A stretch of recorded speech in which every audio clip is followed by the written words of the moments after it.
Di negara Iran, tepatnya di kota Bushrah, hiduplah sebuah keluarga yang teramat miskin. Secara harta benda, mereka dalam keadaan yang serba kekurangan. Bahan barang-barang yang ada di rumahnya hanyalah berupa benda-benda yang hanya mereka butuhkan. Namun, keadaan ini tidak membuat mereka berputus asa. Meskipun keluarga mereka miskin, namun dari segi peribadatan mereka sangat kaya, tekun dan taat. Keluarga ini terdiri dari pasangan suami istri dengan 3 orang anak perempuan dan 1 yang masih dalam kandungan sang istri. Inilah kisah seorang ahli sufi perempuan yang bernama Sayyidah Rabi'atul Adawiyah.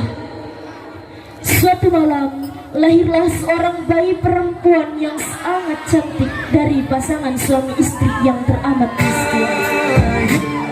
Sang suami sangatlah panik dan gugup. Beliau kesana kemari mencari bantuan dari para tetangga, dari pintu tetangga satu ke pintu yang lain. Namun, di tengah perjalanan ia teringat bahwa ia akan meminta bantuan selain kepada Tuhan yang Maha Menciptakan. Akhirnya ia pun kembali ke rumah dengan tangan kosong. Setibanya di rumah, sang istri telah melahirkan. Ia pun segera menghampiri sang istri yang telah melahirkan seorang bayi perempuan dengan sangat bahagia yang teramat memuncak.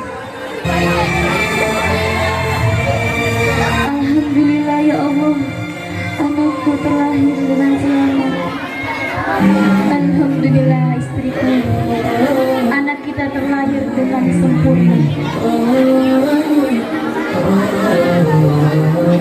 Ayah, ibu, alhamdulillah adikku telah terlahir dengan selamat.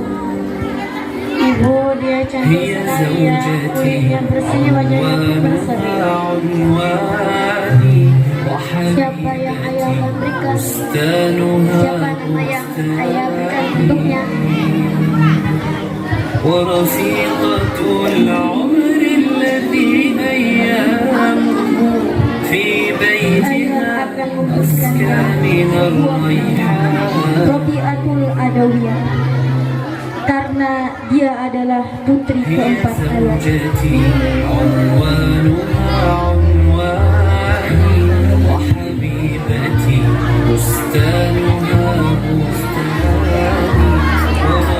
Malam semakin larut, keluarga itu pun akhirnya pergi untuk tidur.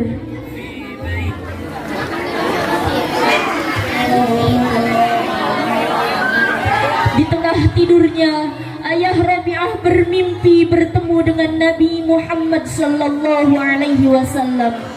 Dalam mimpinya, Nabi Muhammad bersabda, "Janganlah sedih wahai Ismail, anak perempuanmu yang baru lahir adalah seorang yang suci dan agung. Besok kirimkanlah surat kepada pemimpin kota Bushrah. Ingatkanlah kepadanya bahwa ia biasanya bersalawat 100 kali dalam sehari dan 400 kali setiap malam Jumat. Tetapi Jumat ini ia lupa tidak membacanya, dan sebagai hukumannya ia harus membayar kepadamu sebanyak 400 dinar." Ayah Rabi'ah pun terbangun dan menangis. Tak lama kemudian, ia pun menulis surat untuk dikirim kepada pemimpin kota Bushrah.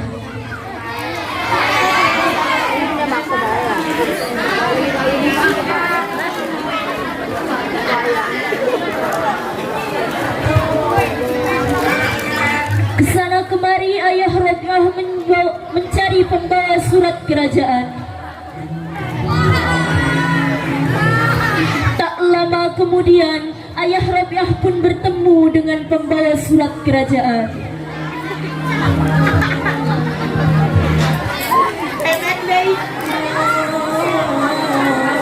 Maaf Tuan, berikanlah surat ini kepada pemimpin kota ini. Baik Tuan, saya akan menyampaikan pesan Tuan. Pembawa surat pun akhirnya pergi menemui raja untuk menyerahkan surat dari ayah Rabi'ah.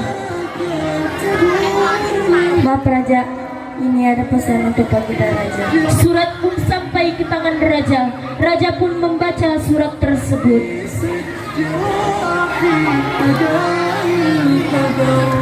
Berikanlah 2.000 dinar ini kepada sang pembuat surat ini, sebab tanda terima kasihku, sebab Nabi telah mengingatkanku untuk memberikan 400 dinar kepada sang pembuat surat ini.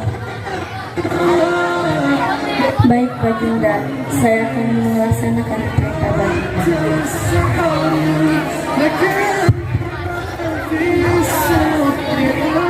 Menginjak usia dewasa, Rabi'ah mendapatkan nasib yang teramat malang. Ibu dan ayahnya meninggal dunia. Ia dan kakak-kakaknya menjadi anak-anak yatim piatu dan teramat miskin.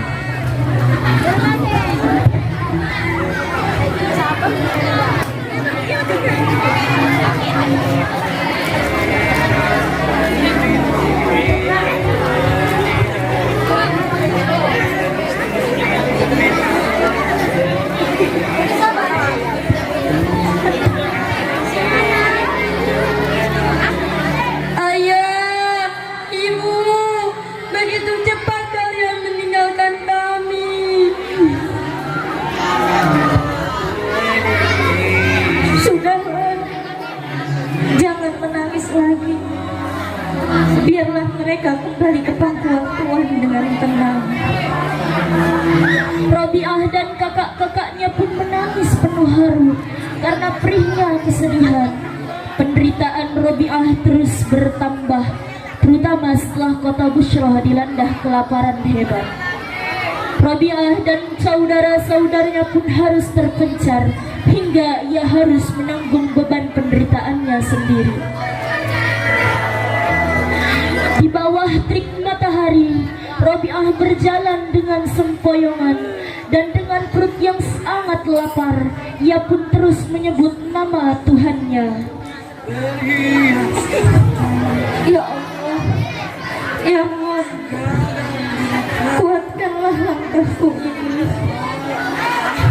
Di sisi lain, saudara-saudaranya duduk di pinggir jalan dengan kelaparan yang teramat.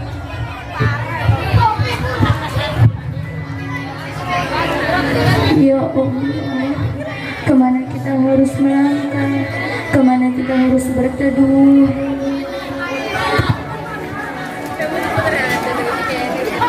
Suatu ketika Rabi'ah berjalan di kota Bushrah. Kemudian ia bertemu dengan laki-laki yang memiliki nafsu. Rabi'ah pun ditarik oleh laki-laki itu dengan paksa. Ayo, kamu harus ikut bersamaku. Diam, tak usah banyak bicara.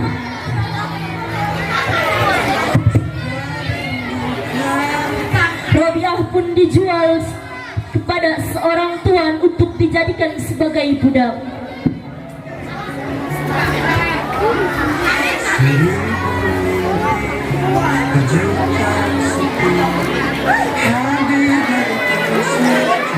Sebagai budak, Rabi'ah diperlakukan sangat tidak manusiawi.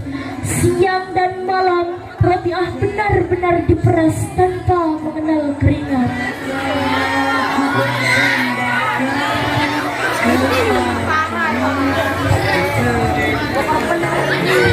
Hai budak bodoh, beraninya kau merusak barang-barangku. Dengar, kamu harus melakukan semua perintahku dengan benar-benar, tanpa cacat sedikit pun. Rabi'ah pun menangis dengan penuh haru atas kelakuan tuannya.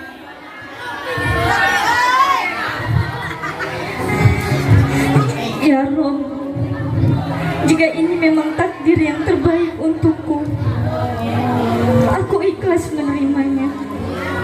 Semoga ini karena engkau mencintaiku, wahai kekasih yang selalu aku cintai. Suatu malam, tuan sempat terbangun dari tidurnya. Dari jendela kamar, dia melihat Rabi'ah larut dalam ibadahnya.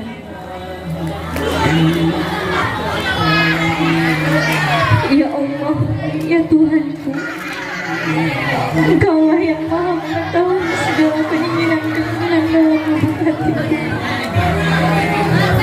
Aku selalu berusaha menuruti perintah-perintahmu.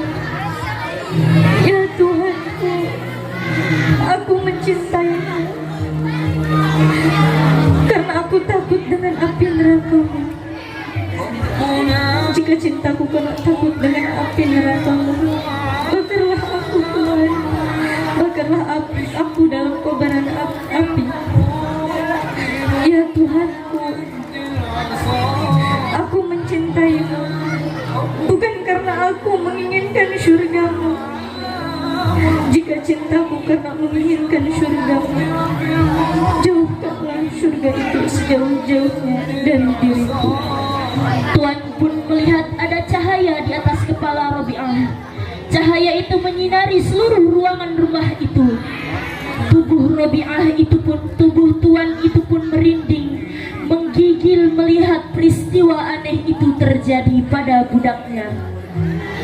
Tuan itu ketakutan. Kemudian ia pun memutuskan untuk berdiri dan kembali ke tempat tidurnya. Sang Tuan termenung hingga fajar tiba. Ya Tuhan, apa yang telah Hamba lihat sungguh membuat Hamba khawatir bahwa sesuatu akan terjadi pada diri Hamba.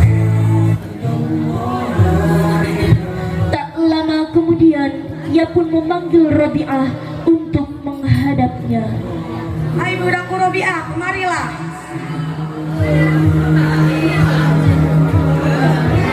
Sekarang kau telah bebas, tidak menjadi budakku lagi.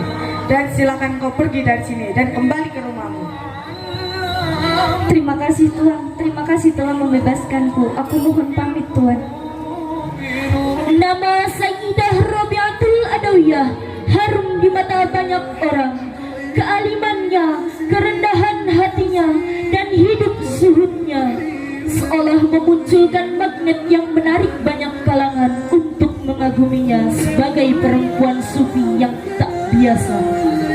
Tak hanya masyarakat awam, kekaguman itu pun ternyata juga dimiliki para ulama besar yang sezaman. Perempuan ini berstatus janda lantaran sang suami wafat. Banyak ulama yang berusaha melamarnya untuk menjadi pendamping hidupnya.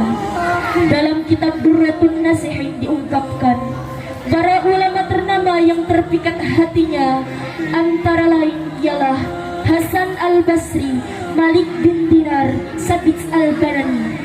Ketika para ulama tersebut datang ke kediaman Rabi'ah untuk mengutarakan maksud tulus mereka untuk meminang Sayyidah Rabi'ah,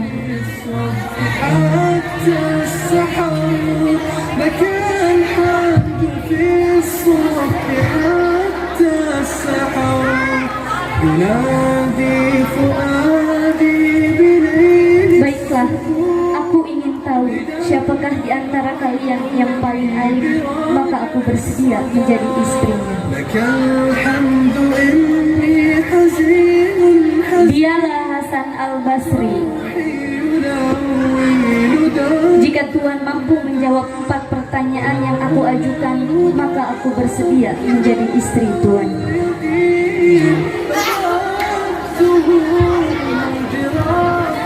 Semoga Allah memberi taufik kepadaku dalam menjawab pertanyaan-pertanyaan itu. Menurut Tuhan, ketika aku meninggal dunia, apakah kematianku membawa ketetapan iman ataukah tidak? Maaf, hal ini hal yang gaib dan tiada tahu pasti kecuali Allah. Ketika aku bersemayam di dalam kubur, lalu malaikat Mungkar dan Nakir bertanya, menurut Tuhan, apakah aku mampu untuk menjawabnya? Maaf, hal ini hal yang gaib dan tiada tahu pasti kecuali Allah. Menurut Tuhan, ketika manusia dihimpun di hari kiamat kelak, apakah aku termasuk orang yang menerima kitab amal dengan tangan kanan ataukah kiri? Hasan al-Basri masih mengutarakan jawaban yang sama. Ia tak dapat menjawab masalah yang gaib itu. Menurut Tuhan, ketika manusia dipanggil di hari kiamat, apakah aku termasuk golongan orang yang masuk surga ataukah neraka? Lagi-lagi Hasan Al-Basri meminta maaf dan mengembalikan kepastian atas jawaban tersebut kepada Allah. Rabi'ah adalah tokoh dengan ketaatan dan prestasi rohani yang luar biasa. Tapi untuk urusan nasib kehidupannya kelak, Hasan tak mau memberikan penilaian. Hasan menghindar dari apa yang menjadi hak prerogatif Allah. Bagi orang yang sedang kalut memikirkan rumah tangga, mana ada kesempatan untuk berumah tangga. Kemudian ia bertanya kepada Tuan Hasan, menurut Tuan, berapakah Allah menjadikan akal? 9 bagi pria, 1 bagi wanita. Menurut Tuan, lalu berapa bagiankah Allah menjadikan syahwat? 10 bagian, 9 bagi pria, 9 bagi wanita, 1 bagi pria. Hanya dengan satu akal aku mampu mengendalikan diri dari gejolak nafsu syahwat 9 bagian.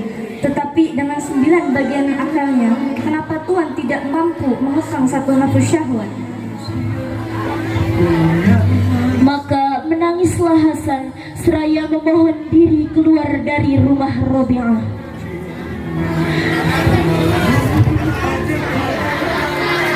Beberapa tahun kemudian, kini Rabi'ah telah menjadi seorang tua yang usianya kira-kira sekitar 90 tahun. Dan menjelang kematian Rabi'ah, banyak sekali orang-orang alim yang mengelilinginya. Berikanlah jalan kepada pesuruh-pesuruh Allah yang Maha Agung. Maka semua orang pun bangkit dan keluar, dan pada saat mereka menutup pintu, mereka mendengar suara Rabi'ah mengucapkan 2 kalimat syahadat. Asyhadu an la ilaha illallah wa asyhadu anna Muhammadar Rasulullah. Mereka pun kembali masuk ke kamar Rabi'ah. Tampak Rabi'ah yang tua renta meninggalkan alam dunia yang fana. Rabi'ah meninggal untuk menjumpai Tuhan yang sangat ia cintai tanpa sebuah pamrih. Tuhan yang beliau anggap sebagai kekasih yang terkasih.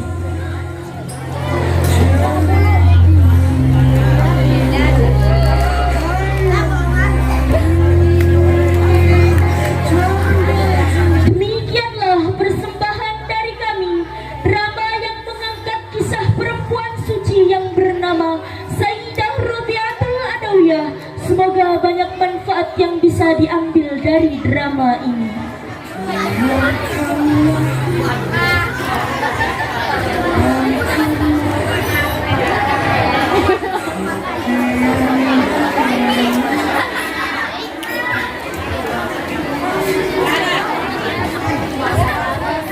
Wassalamualaikum warahmatullahi wabarakatuh.